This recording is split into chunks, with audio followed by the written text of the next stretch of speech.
Faz 20 anos que trabalho com essa profissão de Data Protection Officer, porque não começou em 2016 nem em 2018 na Europa.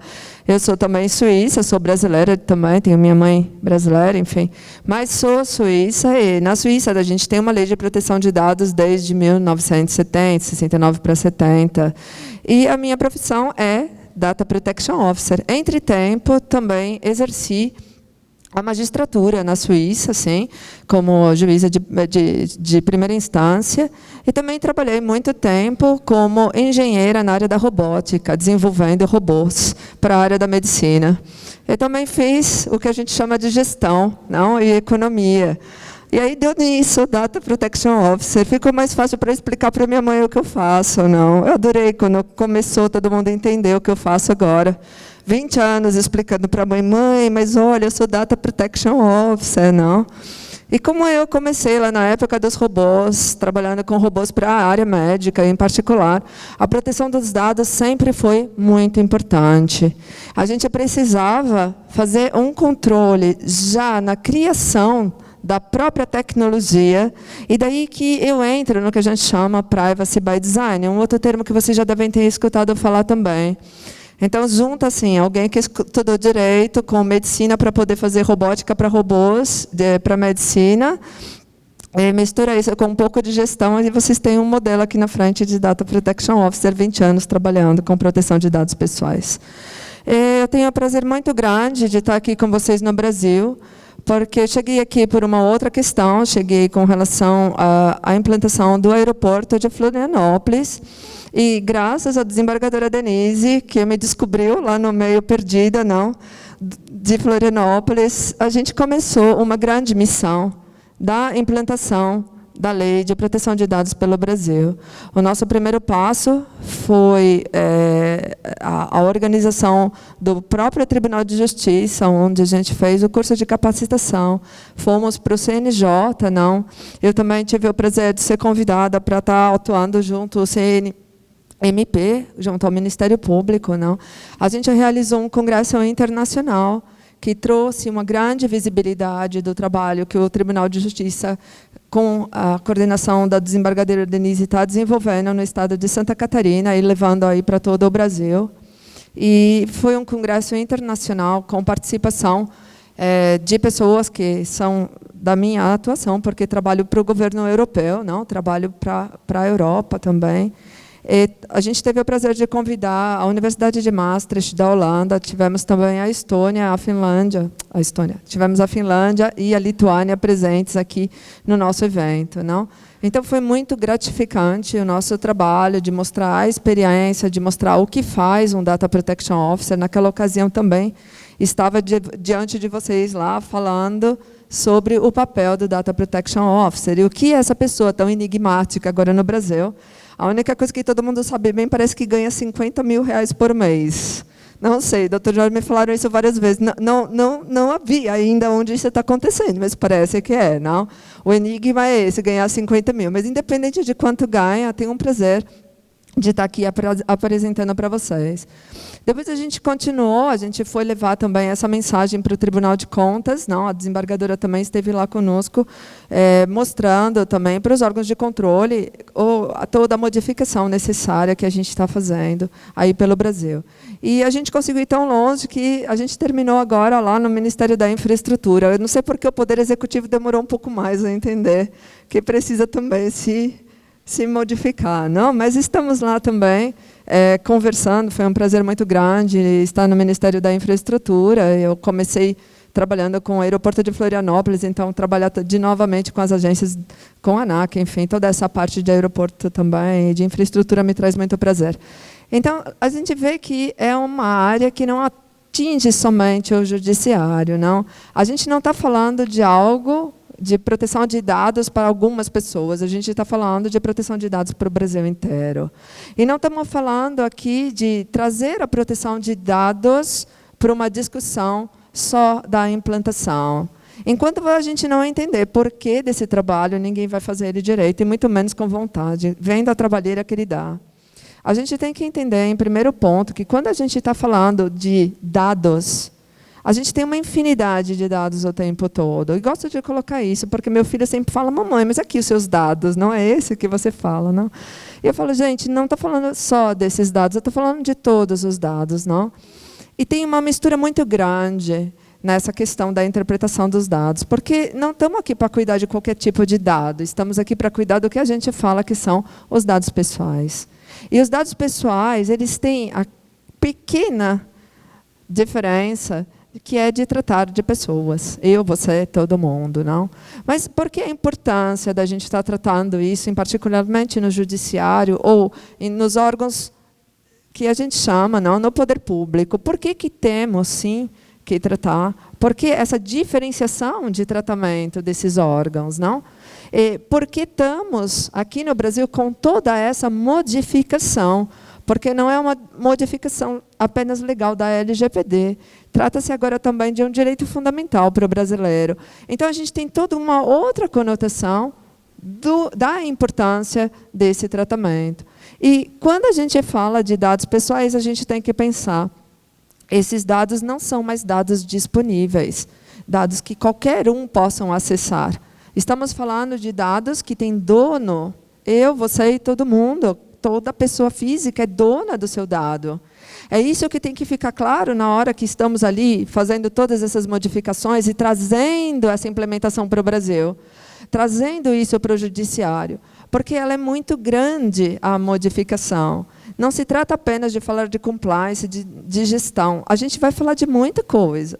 Um Data Protection Officer cuida também de compliance, ele cuida também da parte da gestão e ele cuida também da parte de TI. Mas o que faz tudo isso funcionar é a integração, o trabalho em rede de cada um de vocês, de forma simultânea.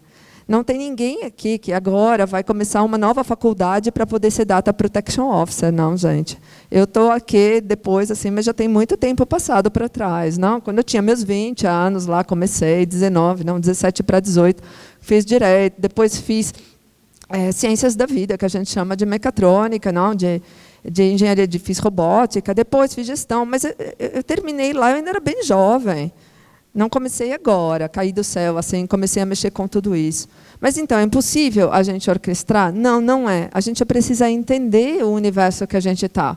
A gente precisa entender o que são os dados, entendendo que dado não é nada, pode ser qualquer coisa. Mas que desses dados trabalhados, a gente extrai o que a gente chama informação.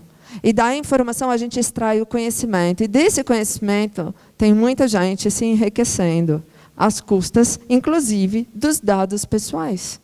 Então, quando a gente entende que a gente está falando de tratamento de dados pessoais, que não podem mais ser tratados de qualquer forma, porque não são dados mais disponíveis. A gente mistura muito o que é publicidade com público. O ato é público e precisa de publicidade, os meus dados pessoais não. O ato tem que continuar, sim, sendo público. A Europa inteira dá publicidade aos atos públicos, mas não aos dados pessoais. É isso que a gente tem que entender, porque manipulação de dados em era de tecnologia, num contexto tecnológico econômico, não, faz o quê? Gera, sim, toda uma vigilância, gera, sim, todo um controle. Temos que entender que a questão do contexto tecnológico e do contexto econômico faz toda a modificação da nossa era da sociedade da informação. A gente não está aqui falando de uma sociedade dos anos 40, 30, que a gente gerava toda a informação no papel. Lá também a gente já precisava tomar cuidado. Mas era mais simples. Agora é simplesmente impossível de deter a informação de forma razoável. Mesmo tomando todas as cautelas e exigências legais, a gente vai ver que o controle e a vigilância exercidos tanto pelo mercado quanto pelo governo são enormes e deixam o cidadão sem saída e de uma forma totalmente invisível. É aí que entra vocês, é aí que entram as expertises, é aí que vem essa nova figura do Data Protection Officer, para tentar mostrar para vocês que os fenômenos tecnológicos têm incidência, sim, nas nossas vidas, é que os dados que são controlados, fazendo uma coisa bem estranha, os dados que são controlados pelos controladores, como foi muito bem explicado pelas palestras antecedentes, não podem mais ser utilizados de qualquer forma, sem o respeito daquilo que não é mais disponível, como tem sido até então. E é esse papel que nós estamos sendo chamados a fazer. O Tribunal de Justiça, todo o Poder Judiciário, são aqueles que serão responsáveis não apenas por guardar o dado do cidadão na esfera do judiciário, mas também são, graças ao Poder Judiciário, que o direito do cidadão, esse novo direito à proteção de dados, vai ser assegurado. E quando a gente fala de proteção de dados pessoais, a sensação que eu tenho é que a gente olha para isso como sendo o compliance dos dados pessoais, pensando muito na esfera administrativa. A gente não tem apenas a esfera administrativa para gerar, aí começa o trabalho de vocês, o meu trabalho, o trabalho da doutora Denise, de todos os desembargadores, do presidente dessa casa e de todas as casas judiciais do Brasil. A gente tem que entender que é um trabalho de formiga perto de uma mudança muito grande, e isso que é importante, não? Que é uma mudança muito grande com relação a uma cultura que a gente exerceu até hoje.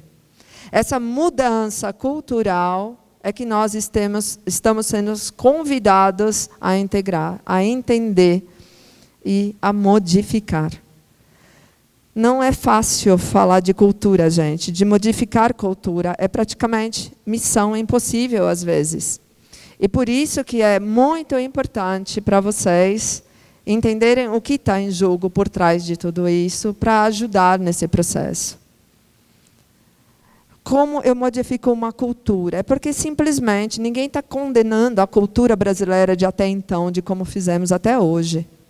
Temos que entender que a nossa cultura era baseada na liberdade de expressão, enquanto a cultura europeia é baseada, sim, no que a gente chama na cultura de proteção de dados, em razão, principalmente, das guerras, não? E essa cultura faz com que o cidadão europeu se posicione há muito tempo em proteção contra o próprio governo, em relação contra a própria sociedade, visando a sua proteção pessoal e tentando garantir uma esfera mínima de direitos. Quando a gente chega para o Brasil e fala para ele, vamos implementar a lei igual aconteceu na Europa, colocando a LGPD agora como lei brasileira, a gente esquece que a GDPR não caiu do céu. A GDPR não é uma lei como caiu a LGPD aqui no Brasil. A GDPR é uma lei que veio uniformizar diferentes leis europeias de tratamento de dados pessoais. Vamos entender que a Europa não é um país unitário como o Brasil. Ela é composta de vários estados independentes e soberanos. Cada estado europeu já detinha uma lei de proteção de dados, mais efetiva, menos efetiva.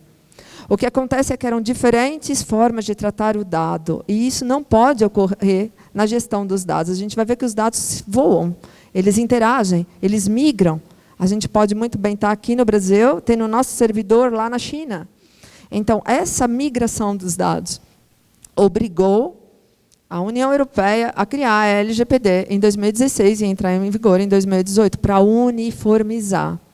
E mesmo lá, que se trata apenas de uma uniformização, sem ter uma cultura nova para implementar, o trabalho já é árduo, porque tinham países que conheciam, sim, o que era um Data Protection Officer, tinham países que já tinham autoridades de dados, mas tinham países que não. Portugal acabou de implementar a autoridade de dados dele. Mesmo tendo como direito fundamental na Constituição portuguesa, Portugal nunca foi um país de referência em proteção de dados na Europa. Ele está se colocando também em trabalho agora. Então, a gente vê muita dificuldade de trazer essa cultura. Mas Portugal não tem escolha. Ele está lá na Comunidade Europeia, ele precisou rapidamente colocar em vigor a sua autoridade. Ele já detinha uma lei que também está sendo, de certa forma, modificada para atender as exigências da GDPR. Agora, aqui no Brasil, a gente começa do zero. A gente não tinha uma lei precedente. A gente não tinha uma cultura. Então, eu tiro o chapéu para o que o país está fazendo.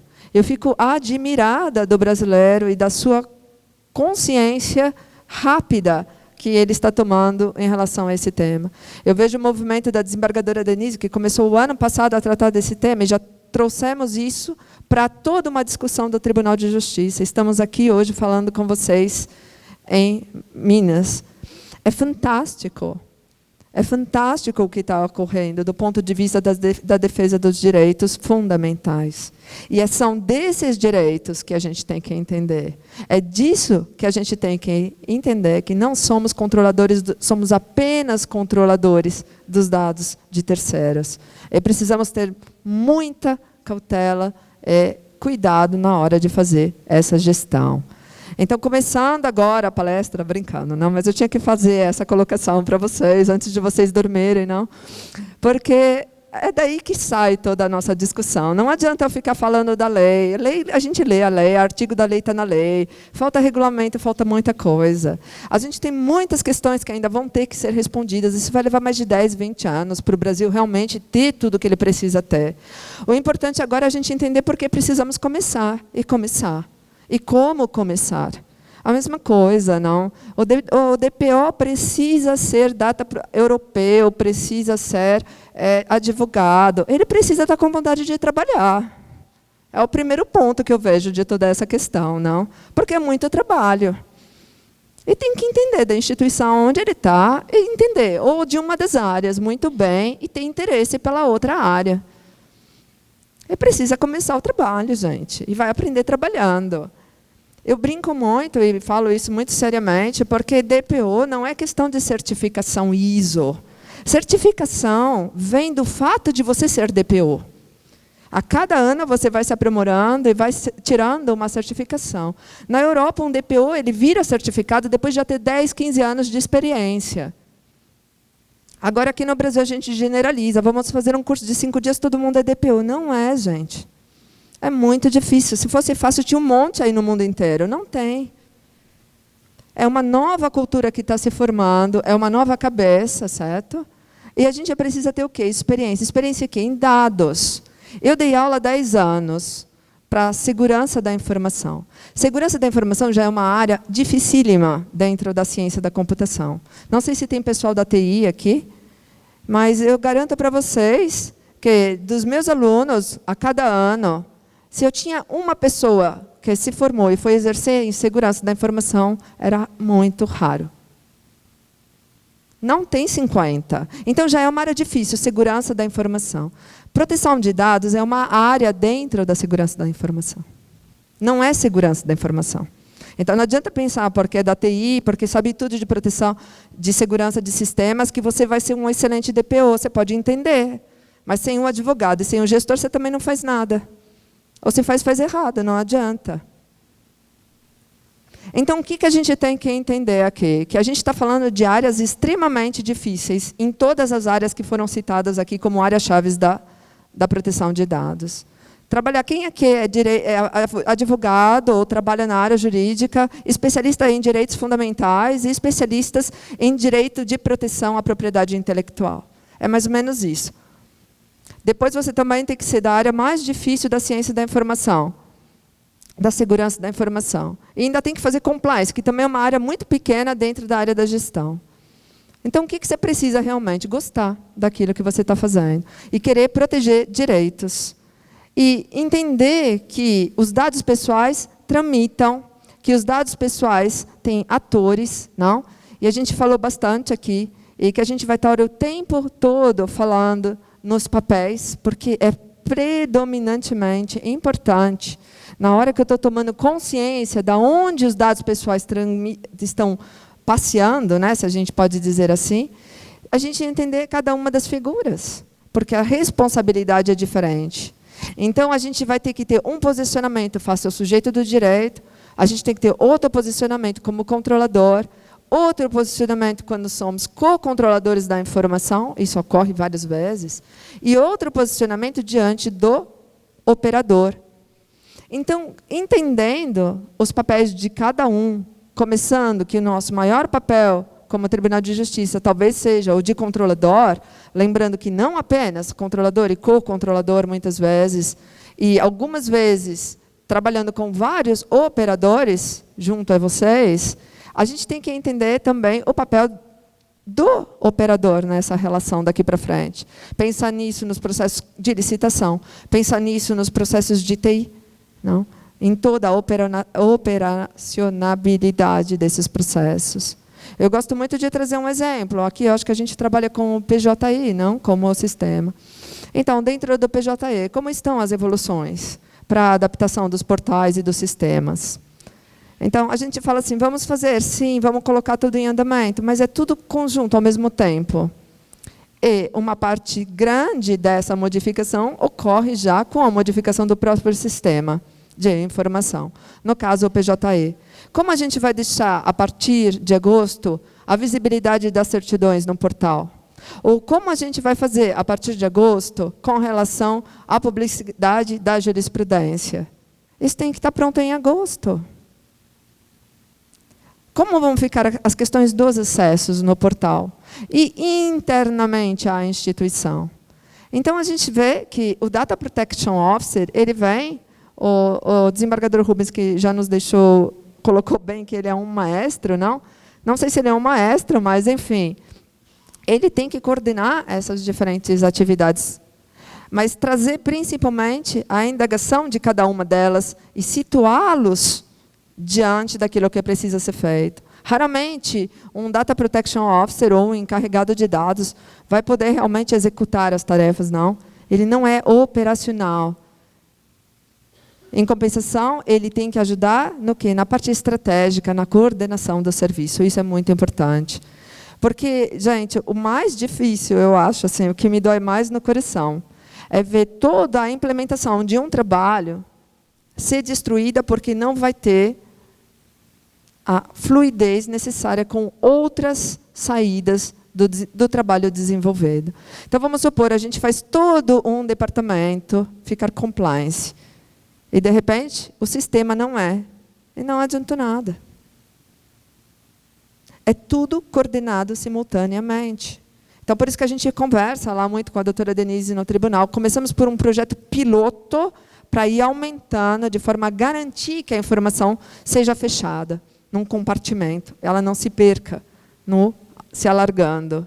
Porque não adianta eu ter um olhar para o compliance, não ter um olhar para o privacy by design, não ter um olhar para os sistemas, não ter um olhar para os regulamentos,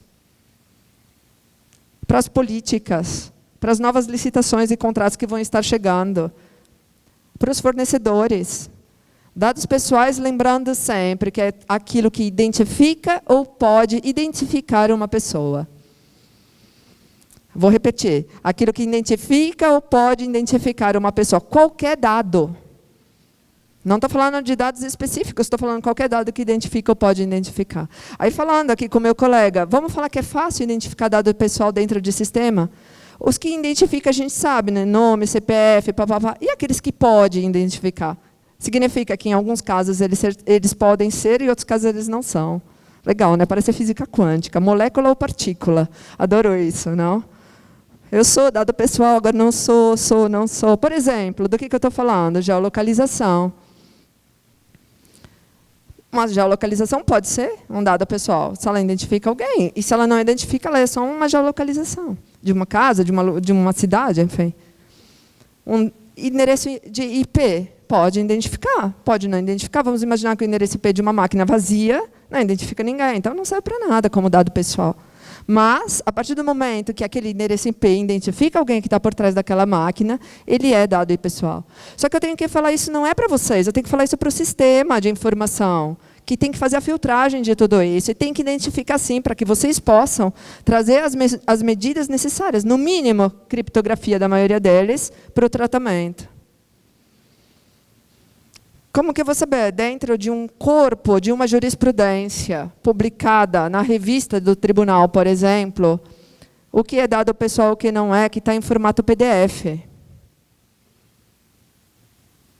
Porque eu vou ter que fazer uma tarja, vou ter que tirar, vou ter que modificar, para não deixar aquilo ser mostrado como identificável para a parte que está ali figurando. Então, vocês veem que os desafios em todas as áreas ele é muito grande. Na área jurídica ele é enorme, porque leva toda uma parte de regulamentação. Na parte técnica ele é muito grande, porque a área dos sistemas de informação depende de programação, de códigos. Essa semana passada, 14, não? Final da semana passada, a gente teve uma primeira decisão da Cour européenne des droits de l'homme. A Cour européenne des droits de l'homme julga, não, os casos que a gente chama casos ligados aos direitos fundamentais.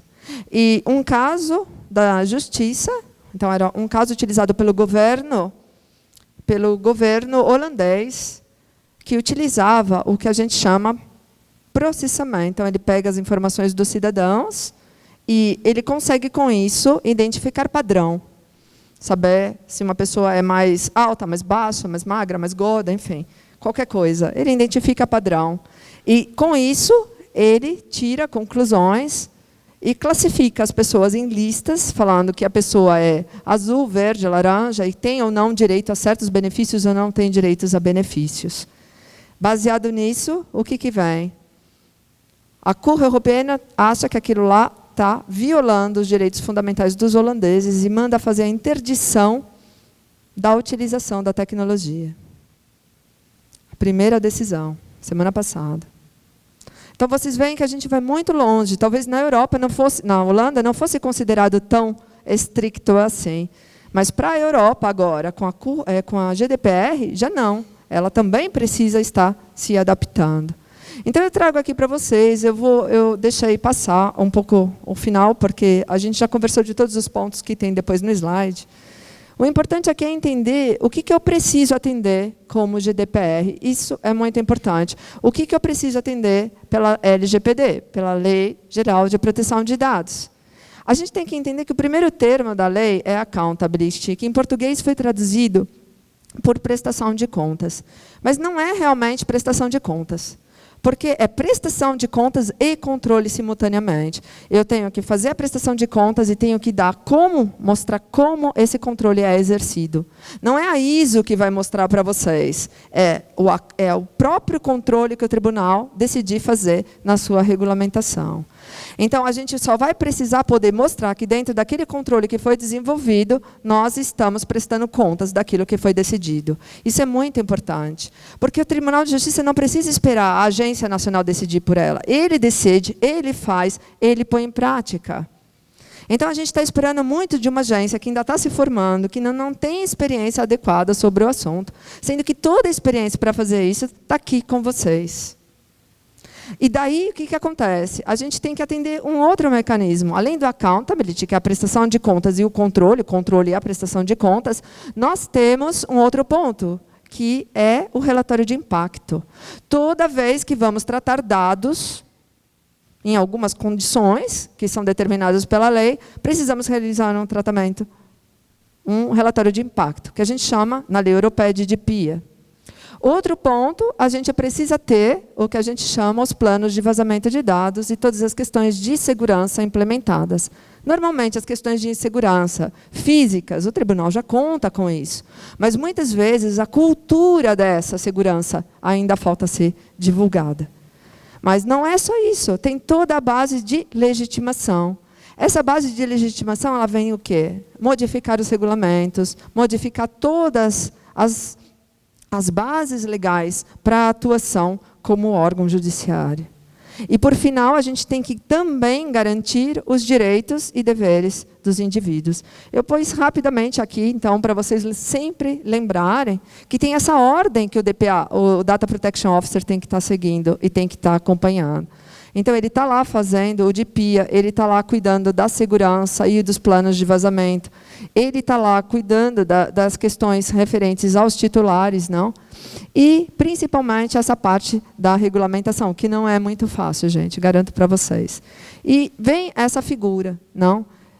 E toda essa discussão daquilo que ela precisa fazer. Aqui eu coloquei alguns casos em que é obrigatório, quando... isso fica para depois, não temos mais tempo, mas o que é muito importante, talvez a gente está falando, que o encarregado de dados, ele é uma pessoa física ou jurídica, pouco importa, mas ele tem que estar coordenando todo esse trabalho.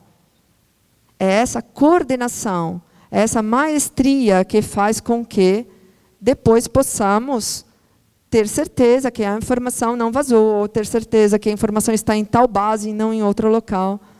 Podemos garantir tudo aquilo que a lei exige. E o pior, não, ou melhor, eu sou chamada algumas vezes na comunidade europeia para não fazer o papel do Data Protection Officer, mas para fazer o papel do Data Protection Authority, que é o papel justamente do auditor, aquele que vai ver se está tudo em condição. Então, eu fico muito surpresa, porque eu estive recentemente visitando a Lituânia, que é um país recentemente novo em proteção de dados, do ponto que ela não faz muito tempo, mesmo que ela faz parte da comunidade europeia. E ela já conseguiu estabelecer medidas rapidamente. É fantástico de ver. E eu tenho certeza que o Brasil está apto a fazer a mesma coisa que faz a Lituânia. Então, eu penso assim, que é só a questão da gente parar de ter medo e se colocar a trabalhar. A gente está com muito medo, não cogitando muito as mudanças. E não se trata apenas de mudanças, se trata principalmente de identificar por onde começar e começar o trabalho. E aí esse trabalho flui. Ele é um trabalho em rede, é um trabalho de dados. É como os dados no próprio PJI, ele flui, não? E eu coloquei para vocês aqui os principais pontos que o Data Protection Officer precisa estar atendendo. Infelizmente, não vou poder passar por todos eles, mas fica aí para vocês os principais. E eu deixo uma fala. Cuidado com as escolhas, não. Escolhas de pessoas no lugar certo, escolhas de programas, escolhas de sistemas, escolhas de políticas, escolhas de regulamento daqui para frente. Tudo que for novo já tem que ser pensado dentro do que a gente chama Privacy by Design e ser colocado dentro dessa filosofia da proteção do dado pessoal em primeiro plano. E, por isso, não se faz mais escolha sem que tenha uma interação com o Data Protection Officer, para que isso seja coordenado com as outras esferas que também vão ser tocadas por essa medida. Isso é muito importante, não? E aí, eu venho aqui e mostro que o mais importante para mim é a gente entender que, sem isso, nós, pessoas físicas, vamos precisar de capas de invisibilidade para poder sair na rua. O controle e a vigilância serão tão grandes que, sem a proteção de dados, nós seremos apenas meros números em sistemas de informação. A gente vai perder tudo aquilo que trouxe a gente para cá. A gente vai perder tudo que a gente conquistou juridicamente. Eu brinco muito que, para a gente chegar no Estado de Direito, olha quantos anos fazemos, não? Até hoje a gente estuda na Faculdade de Direito, Direito Romano. Olha o que a gente precisou para criar um Estado de Direito. E a tecnologia pode, muito rapidamente, terminar com tudo isso e dar muito controle e dar muita vigilância para aqueles que não precisam entrar na nossa esfera íntima e causar tanta devastação. Então, fiquemos atentos, não? E precisando de alguma coisa, ficam aí os meus dados. Foi um grande prazer estar aqui com vocês. Desculpa falar tanto, não, mas não tem jeito, me deixaram pelo final. Não sei como, aguentei também, aguentar até agora sem falar, não? Mas fico muito feliz e agradeço a todos vocês.